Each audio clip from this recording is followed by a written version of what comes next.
Everyone is destitute in the northwest of Haiti. It's the poorest region of the poorest country in the Western Hemisphere. People here are on the edge of starvation. This infant could be facing death within the next few weeks. Like most families in this region, this one has no money to buy food. These mangoes are not edible, but this is all there is for the child.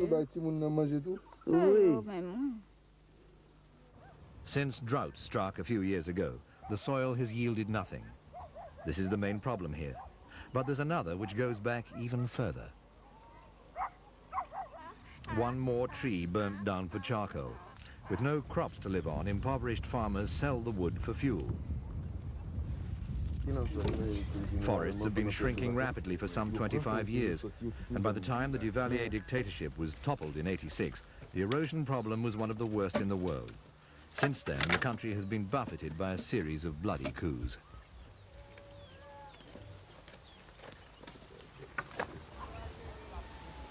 Now, famine-stricken communities are felling the trees at an even faster rate to compensate for the effect of an international embargo. The military is omnipresent 8 months after the latest coup, which ousted the democratically elected president Jean-Bertrand Aristide. It's an irritant for relief workers trying to offset the consequences of the trade embargo imposed since the coup by the Organization of American States. The embargo allows humanitarian aid. But it's cut supplies of fertilizers and fuel for irrigation systems. On their parched land, farmers have planted very little. There's no cash to buy seeds. And without seeds, there'll be no summer harvest. Aid workers know they're short of time to prevent starvation. Before the embargo, we used to work in this zone. We had a reforestation project going and soil conservation. But with all the problems facing farmers in this area now, our organization, CARE, has had to start 2 emergency programs. One for food distribution and another program for the distribution of seeds for planting. Since 1959, the international aid agency CARE has been involved in long-term health programs in rural areas. The embargo, however, has forced a change of direction. Plans to provide safe drinking water for everyone in the northwest have been temporarily shelved. 3 straight years of drought haven't helped matters.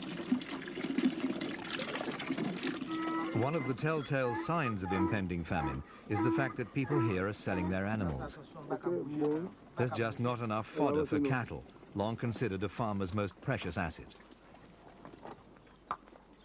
A very simple project related to basic Relief workers say it wasn't the embargo that turned a difficult situation into a desperate one, well until but the the political reaction events. of Western donor countries. And what we have today, as a result of the changes, is a situation where most of our funding has been suspended by the major donors, more for political reasons than anything that the programs were involved in. We're operating a totally different set of development objectives. They're really emergency objectives right now. This is a familiar situation to relief workers who've seen the warning signs in places like Ethiopia or Bangladesh. At this community center, local people are waiting for much-needed handouts. Seeds are coded so the farmers know when to sow them. However, their plight is such that some families have been reduced to eating the seeds they'd normally plant. Aid workers say 1/10 of Haiti's population is on the verge of starvation.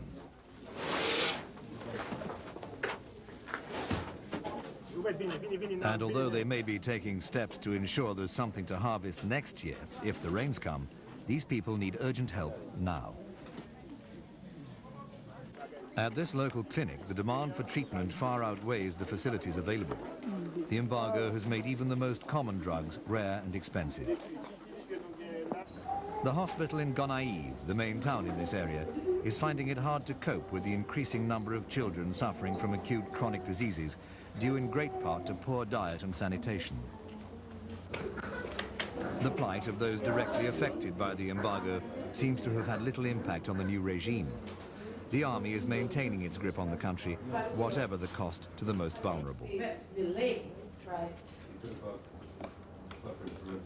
This child is suffering from tuberculosis, with a massive dose of the relevant drugs that could be hope for some of these young patients. For others, however, a cure is less likely even when drugs are available. In many cases, malnutrition has weakened the child's resistance to disease.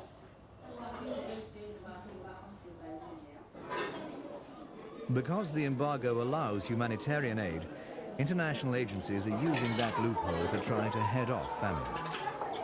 A long-established network of soup kitchens involving local residents provides cooked meals for some of the thousands of children and adults in need. The meal that these children are receiving may be the only nutritious meal they receive the entire day. Therefore, it has been calculated to supply their minimum, close to their minimum daily caloric requirements in this one meal. A child of this size, of this age, needs about 1,800 kilocalories a day. This meal provides, say, 1,500 of those calories. The rest he or she will make up in other ways, through eating mangoes or whatever's available. Aid workers provide the raw ingredients, but the food is cooked by local people and served mostly at school canteens. Whether it's enough to prevent famine remains to be seen. One thing is certain, however. The main victims of the coup that removed the first democratically elected head of state in Haiti are the young. Half of all children in the Caribbean island are now at risk.